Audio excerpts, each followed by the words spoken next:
नमस्कार दोस्तों, मेरा नाम दीपक शुक्ला है और हमारे चैनल अष्टावक्र गीता ज्ञान पर आपका स्वागत है। तत् यस्य पुण्य पापाभ्याम स्पर्शो ह्यंतर्न जायते। यहाँ तत् यस्य का अर्थ है कि जो उस परम सत्य को जान चुका है, जो उस परम ज्ञान को प्राप्त कर चुका है, जो अपनी चेतना का साक्षात्कार कर चुका है, उसे न तो पुण्य ही और न ही पाप भीतर से स्पर्श करते हैं। पुण्य पापाभ्याम स्पर्शो ह्यंतर्न जायते। सदियों से मनुष्य पाप से डरता रहा है और पुण्य इकट्ठा करने की कोशिश करता रहा है, लेकिन उस परम ज्ञान को प्राप्त करने के बाद राजा जनक ये समझ चुके हैं, ये देख चुके हैं कि पाप और पुण्य दोनों ही मन के स्तर पर हैं।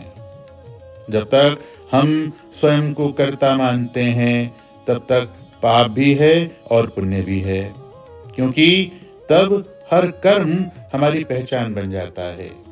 लेकिन जिस क्षण कर्तापन गिर जाता है, जिस क्षण यह स्पष्ट हो जाता है कि क्रिया हो रही है लेकिन मैं करता नहीं हूं, उसी क्षण बंधन टूटने लगता है। ज्ञानी भी चलता है, बोलता है, कार्य करता है, लेकिन उसके भीतर कोई दावा नहीं रहता। वो तो मैं कर रहा हूं की भावना से कोसों दूर रहता है और हो रहा है कि उमंग में, जीवन की धारा में बहता रहता है। जनक अब धर्म और अधर्म के द्वंद्व से ऊपर उठ चुके हैं और फिर जनक एक अत्यंत सुंदर उपमा देते हैं। वे कहते हैं, न ह्याकाशस्य धूमेन। धुआं आकाश को छू नहीं सकता है।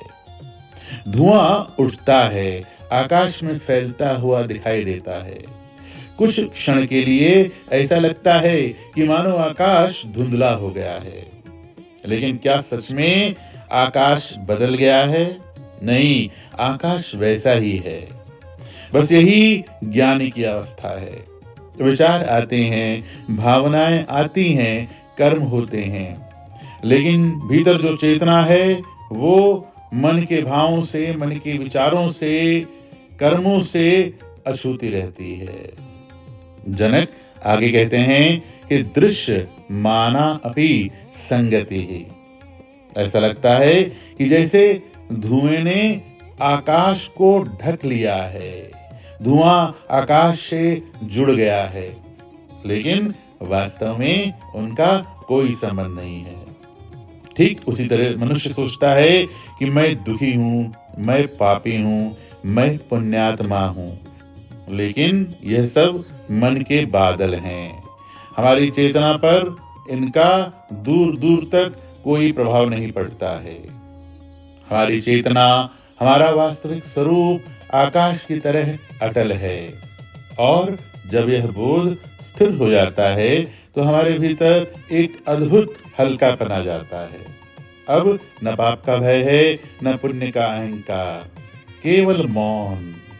जब तक हम स्वयं को मन और कर्मों से जोड़ते हैं, तब तक हर अनुभव हमें छूता है, लेकिन जिस दिन हम स्वयं को आकाश जैसी चेतना जान लेते हैं, उसी दिन जीवन बदल जाता है।